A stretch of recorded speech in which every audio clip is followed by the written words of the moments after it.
guys, Shannon here with Got to Go Prepared. Wanted to do a quick video on this blanket shirt, Anorak. I think Leicester River makes them. I'm sure I pronounced that wrong. I'll try to put the right spelling in the caption below. This is not from Leicester River. I know they do make them and make some nice ones. This one I'm going to give props to my mom. What I did, and kind of to go over what I did with this jacket, is took my favorite oversized hoodie that I love, give it to her, wool army blanket. Absolutely right. You can get them at surplus stores, or you can buy wool on a roll. We did the pattern based off that hoodie, really simple. You can do it yourself. Stitched it together, made sure it fit, made some adjustments. A few things that I did is I did this stitching and put the grommets in it and used paracord so I'd have extra cordage. And of course there's a wind block in the back to keep wind going down. A few other things that I did with this shirt. I made this really big and oversized, and the pocket to go deep on this side inside. I'm not sure if this camera is going to pick it up, but there's pockets inside. And what I did is I created two slanted pockets that would hold a magazine. One would hold an extra rifle magazine and a pistol magazine. And they go in at a slant, so they come in and out really easy out of the pocket. And there's also a small piece of elastic cord in here, shot cord, so I can hook those down and hold them in place. For the rifle magazine, there's a button, and shot cord goes over top, holds it in place so I won't lose it.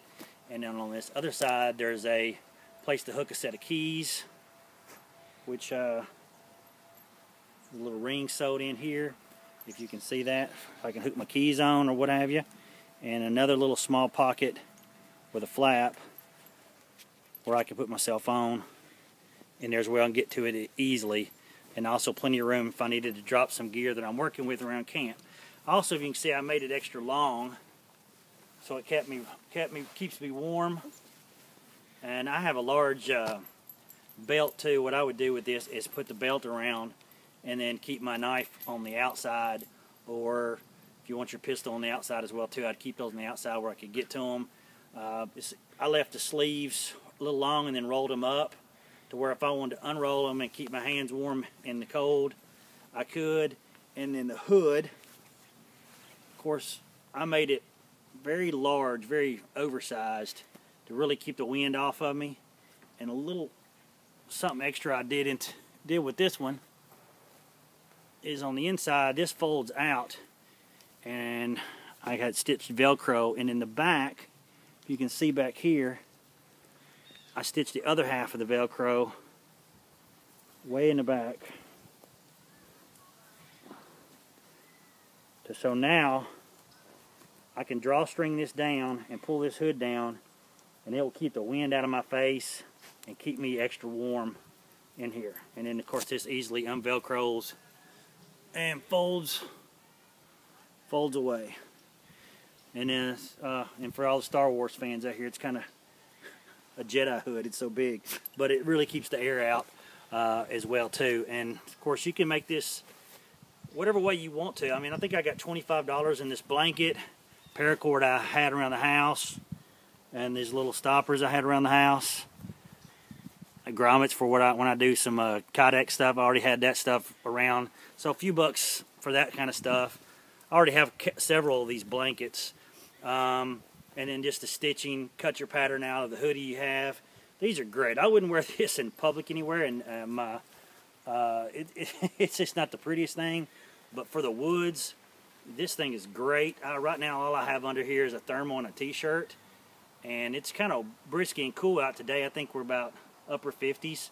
In the shade, in the sun I'd probably start getting a little bit hot, but in the shade or in the evening on a cold day hunt, this would feel really, really good.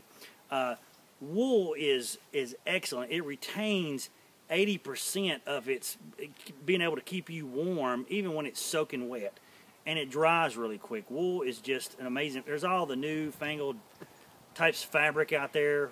Wool's been around forever. It's natural and it's great. And I'll tell you some things you can do. Army blankets are great. I have several.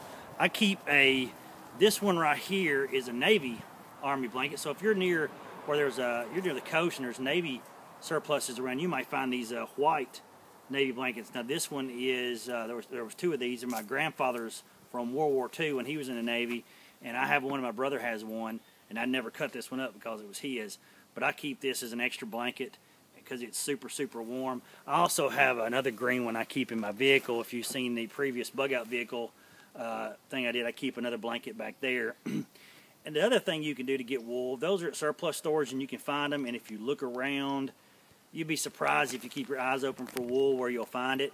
I have a wool 4-point trade blanket. If you're into the bushcrafting stuff or the trapping period in our country, the buckskinners, all that period, it's red with the black stripe on it.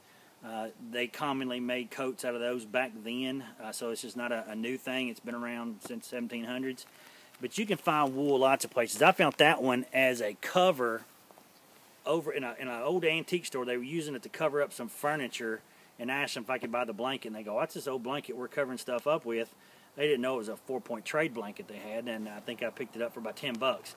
That's an unusual, but keep your eyes open. The other thing, in a lot of my gear and some of my bags, when it gets to winter, I keep wool stuff in a waterproof Ziploc. Now there's some wool items in here that I picked up at the Goodwill store. And you can go to Goodwill and get this stuff for 4 bucks. This is a wool jacket, merino shirt, merino wool, mock turtle. It's kind of a thin layer, but a great wool blanket. I think I picked it up for $4.95. This is a wool vest. I think it was $3.95. It's actually polo. It's a lamb's wool, really soft vest. Had this on with maybe a thermal long sleeve shirt, and put this on over as a vest to keep your core extra warm.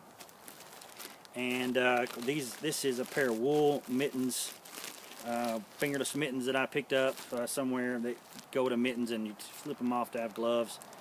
Also, I picked up wool socks at the Goodwill store and things like that. Wool is excellent, but you know, wool's expensive. You just buy it brand new off the rack. So go to your Goodwill and thrift shops and look through them racks. And I do it right now because winter coming in, people will start snatching it up. I picked that stuff up back in the spring when most people weren't looking for wool.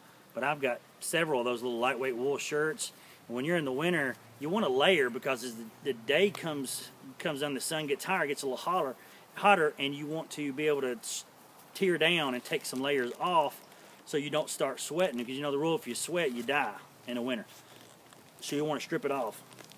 So maybe with a layering like that, you could have a underlayer, whether it be a Under Armour or thermal shirt with that vest, and then as it gets colder, I could slip on the little shift over where I was at. Some of the folks that own the property behind us are going to, looks like they're going to bow hunt this afternoon back there, so they're getting ready, and my dog's going a little bit ballistic because he gets excited when he sees other people that he don't know. But as I was saying, in the wintertime, if you're out in the wilderness, the woods, you want to layer and be able to layer down too so you don't sweat. So you can have, as it gets colder, you can put that light thin sweater over it, and then you can maybe a light jacket, and then you might want to finish up with putting something like this over, and this is why this is so big, so I can have something heavier on underneath it, and then I can strip off as I go to cool off as the day gets hot and back on again. But this right here with the extra length, kind of show you how long it is.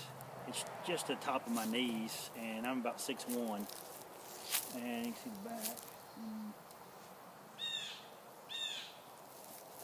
And with it being the green, it's a subdued color. It looks great in the forest. I love archery and stuff like that, and especially the old-time archery stuff you see, and you see those guys with the archers with the hood and stuff like that. Kind of reminiscent of that kind of time period as well too, except for they probably wish they'd had a wool garment like this. But this was really easy to make, and you can do this yourself with your favorite hoodie. Make your pattern if you know how to sew, or have a mom or a wife who can sew, or a friend. Get them to stitch this for you, put your pattern together. Of course, this piece was cut separate and then stitched onto the front with extra pieces. The hood is separate and been stitched on. I'll give you a look. See, there's other videos that actually walk you through how people did this. I think there's a great bushcraft shirt, great outdoor shirt, hunting, camping, fishing, whatever you want to do. But if you're a do-it-yourself kind of person, want to save a little money, because these shirts, the Leicester River shirts, are great shirts. I've seen them, but they're over $200, and if that's not in your budget, then why not go get a $25 blanket and put a little sweat equity in it and do it yourself and have a great warm outdoor shirt for yourself. I hope this has helped, and the wool ideas and where you can find it, and just remember, you got to go prepared, because you just never know.